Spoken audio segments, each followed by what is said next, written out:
All right, well, thanks. It's just around 12:30, a little bit after, so we're going to get started. Looks like we have great attendance today. So thank you for all joining us. We are going to be talking about accountability, and we're going to spend the next hour with you going over a number of things related to that topic. Again, this is the second in a three-part series. Our next one is in November, and we hope to get you guys involved in this one. There's a lot of great stuff about accountability, and it's really an important factor in how to be a better boss. So a little bit about us. Some of you might know about us, but some of you might be new to this series, so we're just going to do a very brief recap. Natalie? Yeah, sure. Thank you, Gordon. So hello, everyone, and again, thank you for joining us. So my name is Natalie Loeb. We are, and I'm here, as you know, with Gordon Loeb, and we are the owners and the founders of Loeb Leadership Development Group. So a little bit about us. We've been in business for about 20 years. Our focus is on developing leaders at all levels. About 60% of our clients are law firms. About 40% are not law firms. We purposely have a business where we like to spend a lot of time with our legal clients and also get a chance to spend with clients that are outside of the legal world so we can learn best practices from what those folks are doing too and share best practices among industries. Prior to starting the business, I worked for a large law firm myself, for Skadden Arps in New York City for about 10 years. Doing this kind of work. So it's something that I am very passionate about, and now Gordon shares the passion with me. And we get a chance to work with a lot of law firms doing just this, sharing the messages about leadership and management development. We do it through webinars. We do it through workshops in-house at law firms. We do it through open enrollment workshops. And we also have to do a lot of one-on-one coaching with leaders, both lawyers and people on the professional side. So happy to be here talking about this topic with you today. I would say the word accountability probably comes up in 9 out of 10 of our conversations, particularly in law firms. We see it seems to be something that leaders tend to struggle with, whether it's either holding themselves accountable or holding others accountable. So, but what we know in order to be an effective manager or leader is that we have to get good at being able to hold both ourselves and each other and our direct reports, of course, accountable. So that's the idea of this webinar, to talk a little bit about it, let you reflect on some of the accountability principles that we're familiar with, that we've seen others either struggle with or have success with, and then so you can pick and choose what works for you. Thanks. And one of the great points that Natalie just made is we have to keep ourselves accountable as well and really model the way. It's very, very important in the process of accountability. Right. We always are constantly reminding our leaders that it's as though they're on stage. Their behavior matters. And so in terms of accountability, to the extent that we hold ourselves accountable to, matters, and that we follow through on our own commitments. So in a recent American Management Association poll, 38% of the respondents said that fear of being held responsible for mistakes or failures was the #1 obstacle for employees to take greater responsibility at work. That's huge. A couple of the other ones that are there are problems already ingrained in the organization's culture, lack of incentives or deterrence in organizational processes, but outstandingly, it's fear of being held responsible for mistakes or failures. And that's something that we can really address in small wins and in larger wins as well. When asked about the steps their organizations could take to resolve that, the top 2 answers were about encouraging risk-taking and including accountability as a criteria in reviews and goal setting. So think about that for a second. Supporting a culture where well-reasoned risk-taking is encouraged. It's very, very challenging in certain industries, especially within law firms. We know that. Things have to get done, and they have to get done accurately, and they have to get done in a very sometimes urgent time frame. Not only sometimes, but many times urgent time frame. So it's hard sometimes to think that you could take some risk or try and think of things and challenge the process, but it's something that if we can instill that into the culture, it can make a big difference. And if you look at the other ones, including accountability as a criterion in performance reviews and goal setting, the other ones align with those top 2, demonstrating taking responsibility at the most senior level, giving recognition to employees who take responsibility, and providing training in decision-making and problem-solving to build confidence in taking responsibility. It's a very important factor in order to help people feel involved in the process and to take responsibility if they have some role in creating that responsibility. Anything to add to that, Nat? No, I think you said it pretty well. Thanks. Here's a definition of accountability. There are lots of different definitions, but take a look at this. the obligation of an individual or organization to account for its activities, accept responsibility for them, and to disclose the results in a transparent manner. And that came straight out of the business dictionary. And I think it's pretty spot on. You had another way of phrasing that, Natalie. Well, I think it's very spot on. What I'd like to add is that when we do a lot of work with team building in law firms and other organizations, there's a discussion around accountability. And the piece that we know that teams need to focus on if they want to be high-performing teams is that they have to be comfortable holding themselves and each other accountable, like I mentioned earlier. And what's interesting about that is that we remind the team that it's not solely the team leader's responsibility to hold everyone else accountable. Sure, the team leader is responsible for holding folks accountable, no doubt. And all of you on the call, I imagine, are team leaders in some way. But when you create an environment where everyone knows that they have to hold each other accountable too, now you're really starting to be able to have accountability permeate through your department or organization. So it's a little tricky. It's people really feeling as though they can step up to the plate and hold themselves accountable, and they can be comfortable holding each other accountable too, which requires that the team leader, again, models their ability to to place accountability as a priority and expect that from the team members too. Thanks. And if you're looking at the slides, you're seeing my cursor a little bit. We had a little technical issue with the slideshow version of this PowerPoint, so we're doing it this way. Hope it's okay on your end. So take a look at this. Accountability is not the consequence for poor performance or the act of looking for someone to blame. While there's nothing in the definition that talks about blame or punishment or negative outcomes, most people think of accountability as accepting the blame. And that's really not what it's all about. If it's positioned correctly, if it's enforced correctly, if it's reinforced correctly, it shouldn't be about the consequence of poor performance or the act of looking for someone to blame. In fact, if there's a lot of blame and finger pointing going on, chances are there is not a lot of accountability.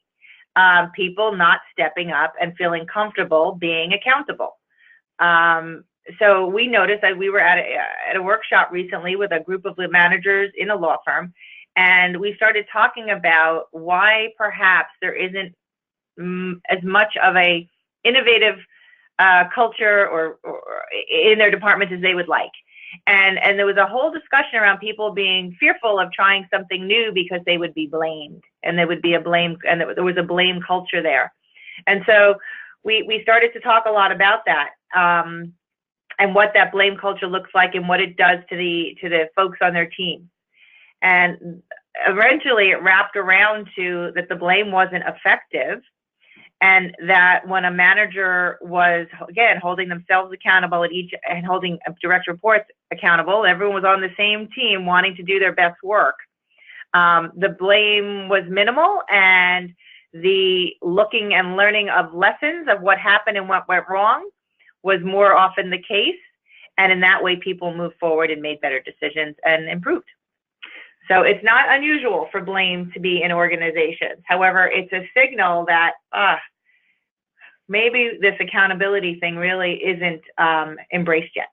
And it also goes back to trust too. Maybe there's not a lot of trust on the team or with the people involved, or clear direction or clear expectations. We're going to go through a number of these things in a few moments.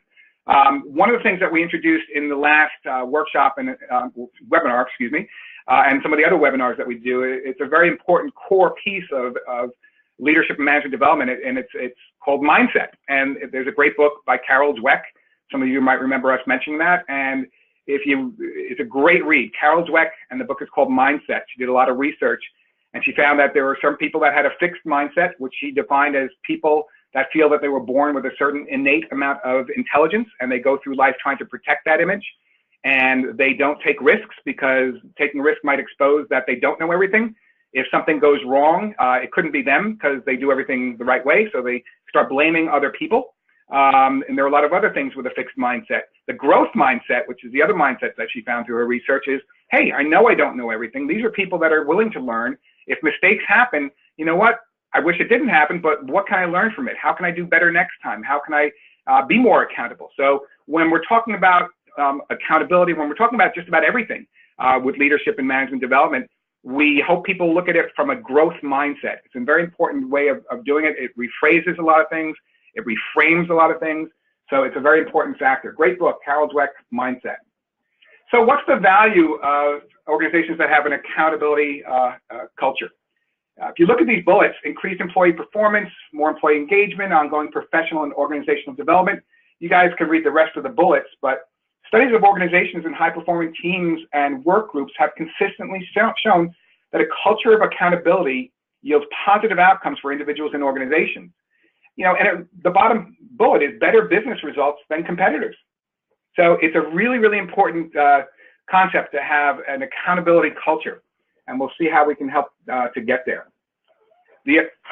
Obviously, there is a focus on accountability culture that if you don't have it, what happens? So in that respect, conversely, organizations with a low accountability culture, which is based on many studies, are most organizations. The focus is more on just doing the job. People aren't that concerned about what the overall results. It's, hey, I did my job. If something went wrong, it's got to be somebody else. And employees are managed and focused on their individual responsibilities and tasks, and they take their cue and guidance from their manager. There's not that much incentive for anyone to break out of this, as the rewards and compensation are based on the employee's successful execution of the job description and just the job description. They're not looking for the big picture. When there's a singular management focus on doing the job, the culture is one of shifting blame. CYA, we all know what that means, ignoring or defending mistakes, confusion, etc. So I'd like you to think about it like this for a second. And here's an example. Let's say you're going into surgery. And let's say there's a team of medical professionals that are in that operating room. And let's say that doctor says, okay, I'll take 50% of accountability for the success of this surgery. And then one of his nurses says, I'll take 30%. And then the anesthesiologist says, I'll take 20%. Would you feel that comfortable going into that surgery? We know that each one of those professionals has 100%, needs to be 100% accountable for the success of that operation. And we want them going in there feeling that way, don't we? So in organizations, as we'll see, with a high accountability culture, everybody really feels 100% committed to the overall success of the firm, the department, the project, the service, the operation, whatever it may be. That individual focus can get in the way. So see if these sound familiar with an accountability culture that's not very positive. That's not in my job description. It's the IT department's fault. If you told me that was important, I would have made it a higher priority. These all sound familiar to a lot of folks. These are what's really happening out there in a lot of cultures that don't have a good accountability culture. But with the right mindset, and we just talked about mindset, things can really change. I'm working with IT to get that report automated. Can we brainstorm on some ways to deliver on both initiatives in this tight time frame? People are working together to get the results and are holding each other accountable. And that's a really, really important factor when you have an accountability culture. I should have spoken to Robert before the meeting about the numbers instead of blindsiding him. So you can see these kinds of comments are problem-solving oriented. The people that take accountability are looking ahead. What might go wrong? How can I fix it? Let's keep going until we get this right. Isn't that what you would want from your medical team if you were going in for some sort of surgery? Just keep that in mind as we walk through this content. People taking 100% accountability for success of the overall project. Yeah, in organizations with the right accountability mindset, the focus is on complete and total personal ownership with a drive towards getting a collective result, just like you're saying, Natalie. Exactly. I'll do 100% because I need to. So overall, the firm, the department, this project benefits. So here are some of the principles. And you can't change the whole culture of your organization overnight. We know that. But you can shift your mindset and that of your team by following the core principles of putting accountability into action. So holding employees accountable means recognizing and rewarding excellent performance and delivering consequences for subpar performance. This is where right here some managers or leaders get stuck. It's some managers or leaders it's not their, how do we say this? Maybe it's not part of their regular tool in their toolbox to recognize and reward excellent performance. They expect it, they want it, it often gets done, but they may not take that extra moment to actually demonstrate to others that they appreciate it. That goes back to something I know we've said in previous webinars. One of our favorite thought leaders, Ken Blanchard, find people doing something right every day. Catch them doing something right and let them know. So it's funny how we all know it, common sense, but maybe not always common practice.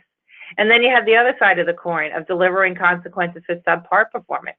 If people aren't performing, it's our job as managers to make sure they know, and they know what they can do differently. And there may very well, often there are consequences. They need to know what they are and how they impact the team, the department, the overall operation. So these are conversations. These are often, they can be emails occasionally, sure, but we find these are the types of conversations that can happen between individuals and organizations that help to build an accountability culture. But it requires a skill set of comfortable communication, recognizing performance, delivering feedback, sharing consequences. Feedback is a huge, huge part of this. I'm going to be talking about that shortly. But the second bullet here is, and it's a really important one, success is measured by doing the job and delivering results. It's all about results. If you can hold people accountable, and they are held accountable, and they do it collectively, you're going to get those results. The job is not done if the results have not been achieved. And when people are feeling 100% accountable, they are going to be committed to the overall results.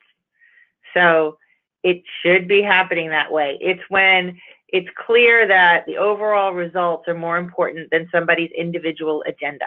That's what accountability looks like. Yep. Third bullet, results are clearly defined and resources and support are identified. Clarity is one of the biggest issues for for communication challenges and for not getting the results that you're looking for. The next bullet, failure with accountability, is a learning experience. So it's not just if something didn't work out and you were held accountable and there was a problem, learn from that. It's that growth mindset. And the second to last bullet, go ahead. Well, along that one is what you saw in one of the statements before. I should have checked with Bob instead of blindsiding him. Mm. So recognizing that didn't go so well, quotes, failure. So next time, that's a learning experience. Next time, I'm going to give Bob a heads up so he's not feeling blindsided at that meeting. We all make mistakes. We all do things that aren't, when we're not performing perhaps at our best. And that's going to continue to happen in our lifetime. There's no doubt. No one is perfect. But if we are learning from it, we are learning how to hold ourselves accountable. And that's a beautiful thing. Also, when we do it as managers, we're modeling it for other people. Second to last bullet, and this is really, really important, a big portion of accountability. Giving, receiving, and encouraging feedback is the foundation of managing accountability. So it's a really important factor, and people that have that growth mindset will be able to give, receive, and encourage feedback in a more open and more effective way. If you have a fixed mindset going into feedback, all you're going to hear are the negative aspects of it. You're not going to hear the growth potential aspects of it. And the last one, lead by example. You got to model the way. If you're trying to hold people accountable, but you are not being accountable yourself, or being held accountable yourself, or not holding yourself accountable, it can be a real challenge to do that, because people will think that you're not authentic or credible, that you're imposing certain things on them that you're not living up to yourself. So the next slide is looking at the principles another way. Here are some of the actions that you can take, 5 actions. So a lot of people probably listening to this webinar and saying, wow, it's a lot of information about accountability. And perhaps you're reflecting on, that resonates with me, or, I've seen that in other people. So what can I do? Well, and again, this is an example of giving yourself a chance to experiment and hold yourself accountable. Well, here we tried to give you 5 action steps that you can do that would build your skill, if you will, in holding yourself accountable. And here they are. 1 is to be sure you're setting clear expectations with your team or whoever it is that you're working with, whether it's a colleague, a vendor, even your boss sometimes. But setting clear expectations itself is a skill, but it's certainly something to be mindful of. Are you giving people all the information they need so they can be successful? Are you asking them afterwards, is it clear? Is there anything I'm missing? What else do you need from me? Making sure that expectations are clear is going to be so important in order to model that you want to hold, that you're holding others accountable and that you're being accountable yourself. Obviously, a focus on results. Are you making sure you're following up and that results are being achieved? Are you letting others know that you expect the results to be achieved? Are you letting others know you take 100% accountability for the results being achieved? Again, go back to that doctor, that nurse, and that anesthesiologist. Don't you want them all 100% focused on the success of the surgery? Don't you want to make sure that they all are bought in and 100% on board that this patient is going to come out and be better than when they came in? We need to do the same thing. As you can see, provide and encourage feedback. That came up a few times already. A leader's role, you have to be comfortable providing feedback, encouraging the feedback loop, encouraging and seeking feedback, giving feedback. It's just critical if you want to be able to hold others accountable. Shifting from that problem solver to solution facilitator.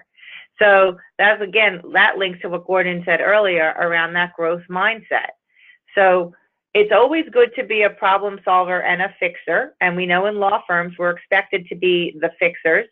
But in a growth mindset, you're also questioning and challenging and questioning others in a way to how can we do this better? What are your thoughts on this? Let me see what you can bring to the table. Wow, I never thought of that.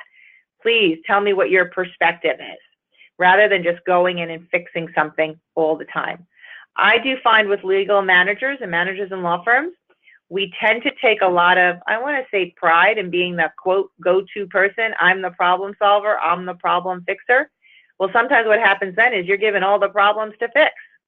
And that may or may not work for you, but in order to move to the higher level, that leadership level, that leader has to be able to coach and train others also how to fix the problems so that they can be more of a solution facilitator, being able to look at problems in a more broad way, ask questions to the clients, internal clients, and how can we do this better?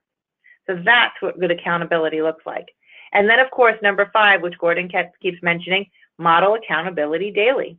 Model the way. Hold yourself accountable, follow through on your commitments, make sure that people see that they can believe you and trust you because you're going to hold yourself and everyone on your team accountable.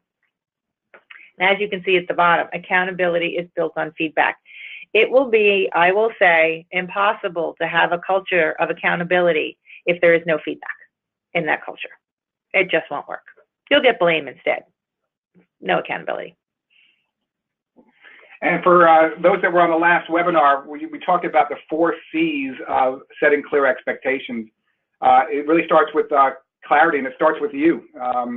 You have to really consider the context of the who, what, where, when, why, and how, and articulate that clearly to the team members. And then you have to go with the right communication style. People receive information differently. People like to communicate in different ways. If you can kind of match your communication style more effectively with the people around you, it's going to make a big difference.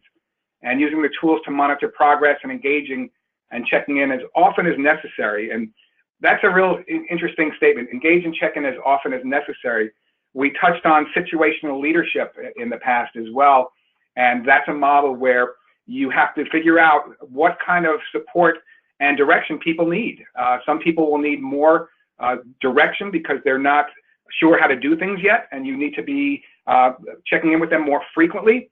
And some people got it, and they've been doing it for a long time, and they just need some support and resources and just a check-in every now and then. So as a manager and a leader, it's important for you to diagnose how much direction and how much support people need and how to communicate that effectively. The commitment is, once you have the trust with your team, and we'll talk about that in a few moments, seeking the agreement and commitment on a plan of action. And it's the real commitment. And we'll talk about what that looks like versus people just, kind of nodding and saying, yeah, I'm committed. Using a tool to monitor progress and reaffirming the commitment as the needs evolve and change. Just because you have a project and people are committed to it doesn't mean that it's a straight line. So by reaffirming the commitment as the needs change and evolve and communicating that effectively, very important. Consistency, it really is all about consistency as well. The consistent application of setting expectations, it's a habit, basically. And if you're consistent, people will know that what to expect. And if you've done the clarity, communication, and the commitment part, and you consistently do it, people will feel more comfortable that what you say is what you mean. So focusing on results, achieving their result. An expansion of setting expectations is making sure the expectations are tied to specific results. And when you focus on results, you elevate a task or a project from a to-do item to an integral part of the business process. So, for example, it's not enough just to create a report. The report needs to be created that accurately reflects the fluctuations on our monthly spending and highlights each manager spend along with the year-to-date projections. So this report needs to be in the hands of the managers before the company meeting on the 15th. Some managers may need more detail than others. You'll need to make sure that what they have, they need to speak to their budget management, that they have what they need to speak to the budget management office. So if the company goal is to stay on the strict budget we established after losing a major client, if we do this well, we're going to pay out a bonus. So that's the example. So sometimes people will think, okay, I did my part, so you can hold me accountable. I did my part. But it's really about that collective result, achieving the result, the organizational focus, how the team and the group, their goals really come true. So the outcomes and the results, not just doing your part of that report. So if the report was produced, but it didn't live up to what it was supposed to do, that's not the result. That is what they were looking for. So you have to self-monitor and always have ongoing development because, again, it's not a straight line. A big part also is rewards and compensation can be based on the exaction of a job towards achievement of results. So by being held accountable in an authentic way, it should lead to the results that you're looking for, not just that I did my job. So doing the job, accountability in action, achieving the result. It's the marriage of doing a job and achieving the result. In the example we just shared, doing the job would be creating a report and emailing it out a week before with a note to reach out if there are any questions in waiting. Being fully accountable, the employee would create the report, review each one to see if anything is alarming or glaring ahead of time, reach out to the managers who have the biggest changes and see if they need any additional support, give a heads up to the manager if there were some issues with the report, and that might come up at the meeting so she can be prepared. And possibility of running additional analysis if it made sense, not just doing your portion of that job. So it really is looking at that big picture, and that's accountability in action. Any thoughts on that? Yeah, it's a good example. I mean, it's also reminding me just this morning, we were on a phone call with about 6 of our facilitators. One person is responsible for the decks and the workbooks that we create. One person was the designer of this program we were reviewing together, and one person was a member of the L&D team, learning and development team from the client we're working with. And if you were listening in on this call or you were part of it, you would notice that each and every person on that call felt 100% accountable for a successful outcome, meaning a successful launch of this new training program in this organization. Everyone was committed, everyone was contributing, everyone was willing to say, I will take care of that piece and get it to whoever it needed to get to. And at the end of the call, we actually got an email from someone that's newer to the team and said to me, wow, it was really great to hear that and see how you all work together. That's pretty unique. So the point being is that this whole team knows that the expectation is that they're all 100% accountable for a successful launch of this program for this client. And you heard it on the call. You noticed it. You saw everybody doing their job, but knowing the overall result is what mattered. And we're feeling very comfortable along with the client that it will be a successful launch when it launches. That being said, the tone was already set that we're launching. And if anything is not perfect or does not meet the client's expectation, the expectation is the client will let us know so we can fix it. And again, we're holding the client accountable for that. So when it works, it's pretty powerful. It's just that it's an intentional strategic decision for everybody to be accountable and hold themselves and each other there. So take a look at these these points, and these are things to consider when you're focusing on results, and it's very important to communicate these effectively. What does the final result look like? Really paint that picture and make sure it's detailed enough that people can really understand what that looks like. You have to have a completion date. So when should the result be completed? These are part of the SMART goals. We're going to get to that in a second. What metric will be used to measure the performance, and who are the stakeholders? These are things to keep in mind, the questions to keep in mind when you're focusing on results. So if I were going to use the project that I just mentioned earlier as an example, focus on results. What does the final result look like? Well, it's a very successful delivery of this particular training program to this client. When should the result be completed? November 9th is our launch date, at least for the first milestone. What metric will be used to measure the performance? Well, the metric will be the direct feedback from the office leader in the office where we're delivering it, from the client that was on the phone today, share her feedback, and from the feedback from the people in the room. Was it useful? What did they get out of it? What can they do differently? We'll be asking those questions. Those will be the metrics. And who are the stakeholders? So all the stakeholders here are the client. Ultimately, the client has to be happy with the results. So there is a focus there. And as one of our ways to hold ourselves accountable was to bring the client into the discussion this morning so they could hear what's going on and start providing feedback along the way.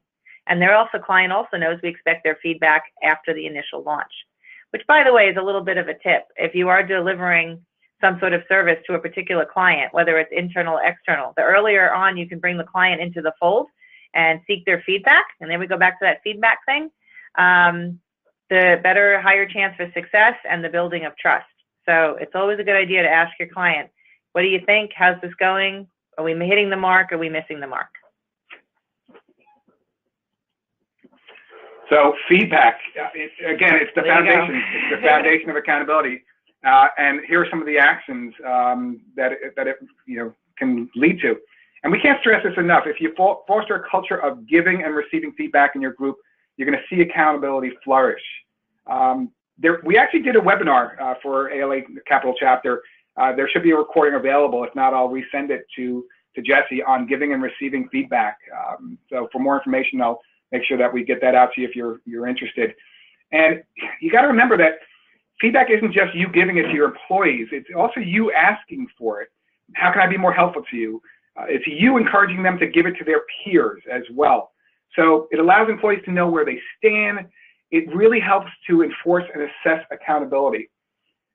It's really much more effective when you set the clear expectations, and it's got to be targeted and in time. It's vital for high performers as those that are struggling. So it's effective for both. You need to really have that feedback for people that are high performers. Sometimes people feel, oh, I'll just leave them alone. They know what they're doing. I'm not going to get in their way, but they need feedback as well. And it should be encouraged between the staff and the teams. And it's definitely a two-way street. Anything else to add? No, I think it's really clear that feedback is required, critical in a culture of accountability. So if you've set the expectations, defined the results, encouraged feedback, your job really now is to get out of the way and allow the employees, if they make a mistake, allow them to fix them if they can. So how can we get back on track? Who else needs to know about this? If there are mistakes that are made, if you just correct them all the time, the employees are not going to learn, or the other team members are not going to learn. You have to coach them on how to give feedback to their peers and then have them do it. It's a very important factor, because when you have very highly functioning teams that are accountable, they hold themselves accountable, not just the manager or the leader of that team holding people accountable. So if they can give each other feedback and let people know how they're doing, or that somebody isn't going to be able to do something because they need more resources, but they're not telling people because they don't feel that they can trust them, that's going to lead to problems, and that's going to lead to an accountability issue. So if you come from a solution mindset rather than a problem mindset, you can really, really make a difference with that. Yep. Okay. Again, sorry for the technical issues with these slides. We're just trying to get through them for this program. We'll figure out what it is on the other end. So problem versus solution. If you're a problem solver, take a look at the left-hand side here. And Natalie, why don't you take this one? Sure. So a problem solver, you see Jane and you see Jane's manager. And it says, Joe has not given me the report. Okay, so I have to go fix that problem, don't Then you see Jane's manager and then Joe's manager. Can you speak with Joe about getting the report to Jane?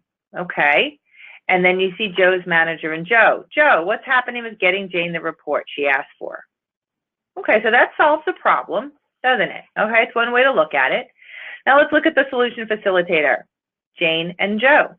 Joe, when will you be able to give me the report? We agreed you would send it to me this morning, or you would send it this morning. So what we notice is, and some of our clients call this the red line and the blue line, that in cultures that accountability is not so strong, it's not that they don't have talented people there, it's thus that people tend to walk what they call the red line. Instead of going directly to somebody to talk to them directly about something that may not be an issue, like this report not having yet been delivered, they go to the person's manager and say, can you let them know, or can you tell them, or how to, they don't go directly to the person that they need to talk to. So we call that the red line when it's indirect. And that happens often when there are lots of problem solvers. They want to solve a problem. A solution facilitator will walk the blue line.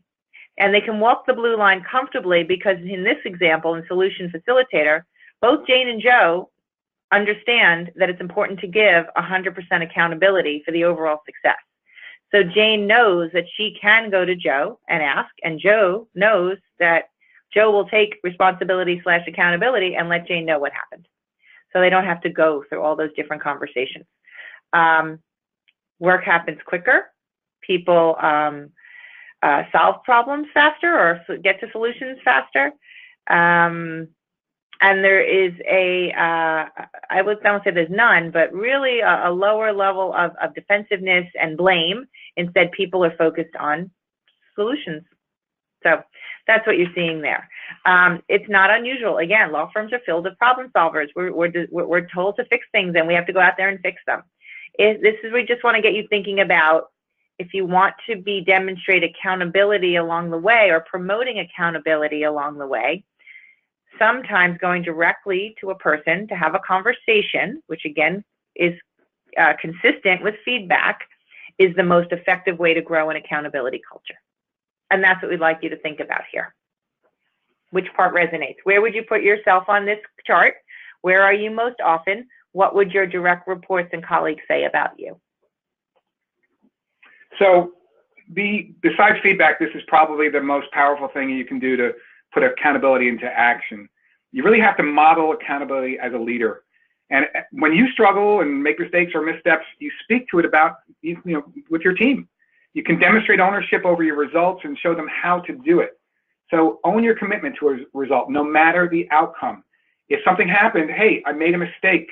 I should have spoken to you first. Reflect, what am I doing to contribute to the problem and or success? And then learn from the mistake and successes and make it part of your engagement with your team. Nice little quote, personal choice to rise above one's circumstances and demonstrate the ownership necessary for achieving desired results is the Oz principle. And it really does start with you. It's all about modeling the way, being authentic and credible. If people don't see you holding yourself accountable, it's much harder for them to feel that they should be held accountable by you. Any thoughts? Great. So we're going to talk about a couple tools as we get closer to the wrap up. A couple different things, an action register, which we'll show you in a moment. Lots of different formats of that. The RACI matrix, a lot of it is about goal setting with tools, SMART, GROW, and WHOOP. We'll talk briefly about those.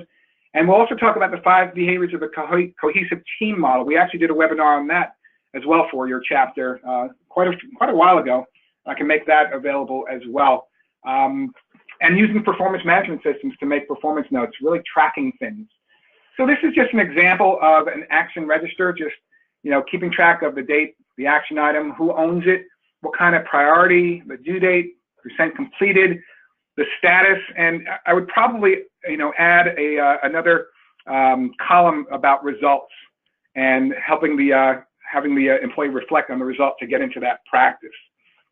Another tool is the RACI model, or matrix, if you will, and it's an acronym for who's responsible, who's going to be doing this task, who's assigned to work on this task, who's also involved in this task, the accountability part, who is ultimately accountable for the project or task being completed appropriately.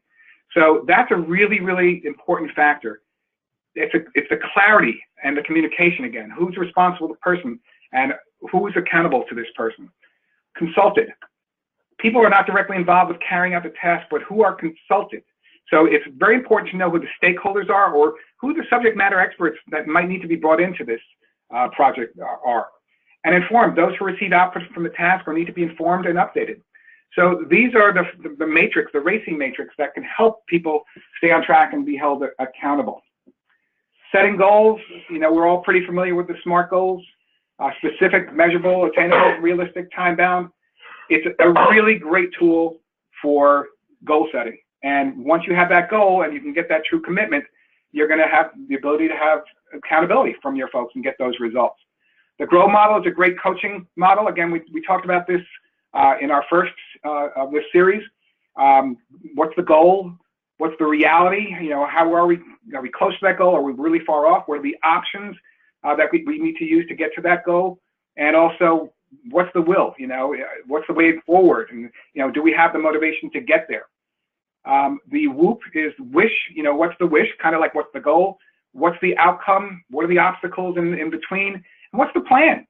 So these are just different ways of setting goals, whatever's more comfortable for you. WHOOP is also very good for anticipating challenges because you're really looking at the obstacles that might get in the way. And this is a really, really a great model that we use in a lot of our workshops. It's based on the book by Patrick Lencioni called The 5 Dysfunctions of a Team. This is a model called The 5 Behaviors of a Cohesive Team. And what this model really shows, we might have touched on it in our first session too, but again, if you want the webinar recording, I'll send that to Jesse again. It's really based on a foundation of trust. There are 5 different behaviors that if you do these more effectively, you will have a much more cohesive team and be able to hold people accountable. And everyone on your team will be able to hold each other accountable. But it really, really starts with trust. It's the foundation of this pyramid. It's very hard to get to conflict, commitment, accountability, and results if you don't have trust. And what he's talking about is vulnerability-based trust, not just predictive trust. So if someone shows up to work every morning at 9 a.m., I can trust that the next day they're going to show up at 9 a.m. because they've been doing that for 9 years. But it's really about vulnerability-based trust, the ability to trust people on your team or your manager or your employees that report to you or that you report to, that you're able to tell them what's really going on. If you were given a task and you thought you could get it done, but something comes up and you don't feel that you have that vulnerability-based trust where you can tell what's really happening, it's just not going to get done, and there's going to be a challenge. So if you have the culture that you can set, and it's very important for you to set it as a manager and a leader, where people feel comfortable saying, hey, I'm in over my head, I need some more support. I thought I could do this, but it's not working out. Once you have that ability to have that vulnerability-based trust, you're more likely to get real communication. Once you have that vulnerability-based trust, conflict takes on a different mindset, if you will, and we'll go back to that growth mindset. So some people believe that conflict is something they want to avoid, like anything out there. They just want to get away from it. So if you think of a conflict continuum, if I would hold my left hand out all the way to my left and my right hand out all the way to my right, if I look to my left hand, that's something we call artificial harmony. That's where people don't really want to have conflict and will just nod their head, yeah, I'm on board. Yeah, I'm on board. But they really aren't. And then if you look all the way out to my right hand, that's what we call destructive conflict, where people are ready to come to blows and they're just screaming and yelling and it's just getting really intense and nothing's getting accomplished because their blood pressure is rising and there's just no strategy that can be happening in that moment in time. Where you really want to be is somewhere in between, where it's not artificial harmony and it's not destructive conflict. So when it's artificial harmony, it's that way sometimes because people don't feel that trust yet. They don't feel that vulnerability-based trust, and they're just, they don't want to get involved. But once they have that trust, they're more likely to engage in productive conflict, to move from all the way to the left, a little bit closer to the middle, and then a little closer to the middle. And if it goes too far to the right, which is destructive, you can pull it back as the manager or leader. But you want to be somewhere in between. So having that trust is really important. And once you have that authentic conflict, you can really have commitment because once people, air their views and air their opinions on, all right, this is what I see in this project. I don't agree with you. That's where that conflict continuum comes in, and they push the needle a little bit. Once they've gotten their views out, somebody has to make a decision, where the manager or the leader, once they do, they'll more likely commit to the process because they got their views out in the conflict round. So you're going to have much truer commitment. So sometimes people commit and they don't really commit, and you'll find that those are the people that, again, will say they're going to do it, but something happens, or they miss the deadline. They sabotage things that are going on. So once you have that true commitment, you can have the ability to hold people accountable because they've gone through the other parts of this pyramid. They had the vulnerability-based trust. They were able to get their views out in the conflict. They truly committed to moving forward, and whatever, even if it didn't go their way, they're on board. Once it's true commitment and there's a clear plan of action, they're going to be more willing to hold not only themselves accountable, but one another accountable. So it's very important to have the foundation of this pyramid, and that accountability piece will lead to results.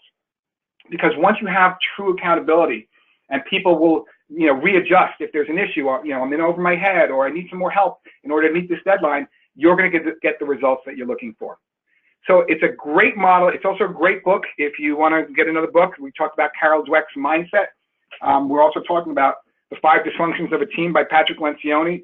An excellent read. It's a novel or a fable, and it really outlines, how to have a cohesive team and how to be able to hold people accountable. Anything to add? No, I think you did a great job. Thank you. All right. So we're going to be wrapping up shortly. So in putting it all together, here are some of the things that, people reflect on. I'm going to commit to some of these things.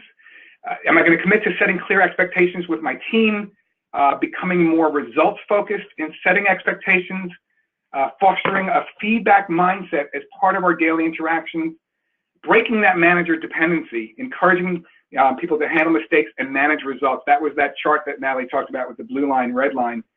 Leading by example by asking for feedback and admitting mistakes or missteps. Really, really an important part of this whole process.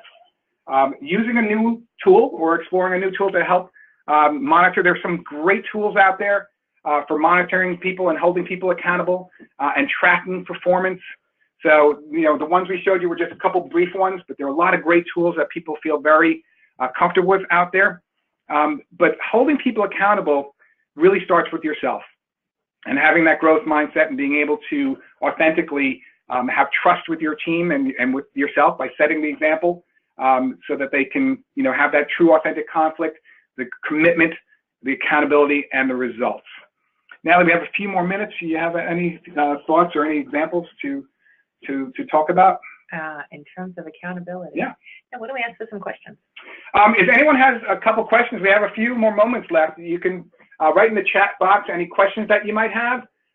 This webinar is going to be recorded. It is being recorded. We will send that out to Jesse. We're also going to have our next webinar, so that on tracking performance on November 15th. And again, if you have any questions, we wrapped up a little bit earlier today to give you some time to either prompt us with questions or to go back to your work lives. So if you have any questions, just type them into the question or the chat box. Thanks again for attending. Oh, let's see what we got here. Here is one. If trust with the leader manager has been broken, what steps can be taken to repair that? That's a great, great question. That's one of my favorite questions. And we have to do a webinar on that. Yeah. On how to rebuild trust. So I want you to think about this first. And we ask this question to leaders all the time. Can you rebuild trust? Okay. And so that's the first question. There are some people that have a school of thought that once it's broken, you can't rebuild it. We have a different mindset. That's more of, I think, a fixed mindset. We have more of a growth mindset that, yes, you can rebuild trust. It takes holding yourself accountable, and I'll tell you how.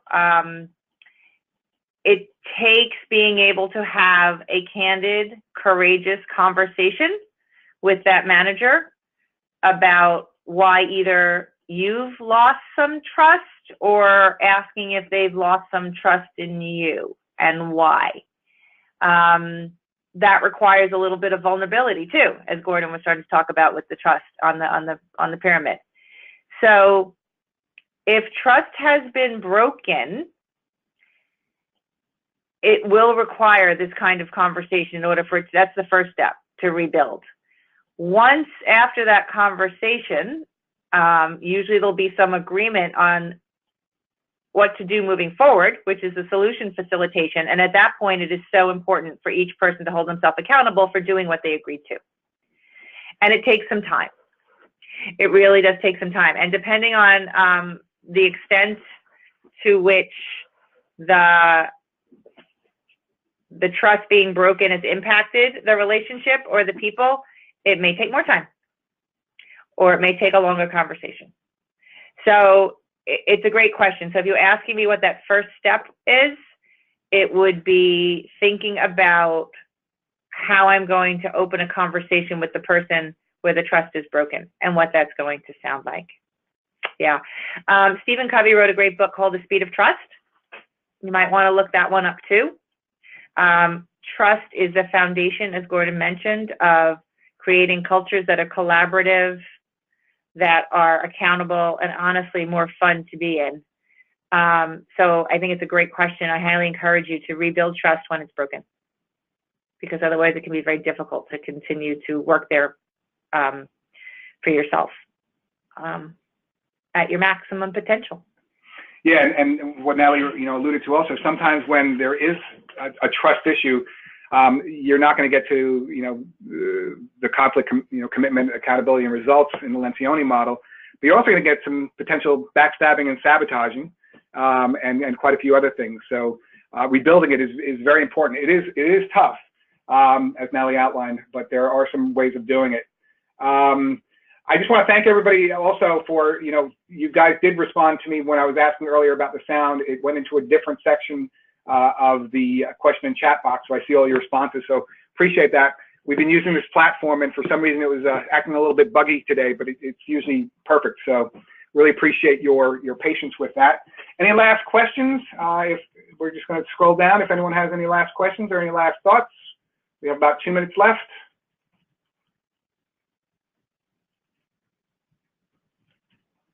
All right, we're getting some nice responses.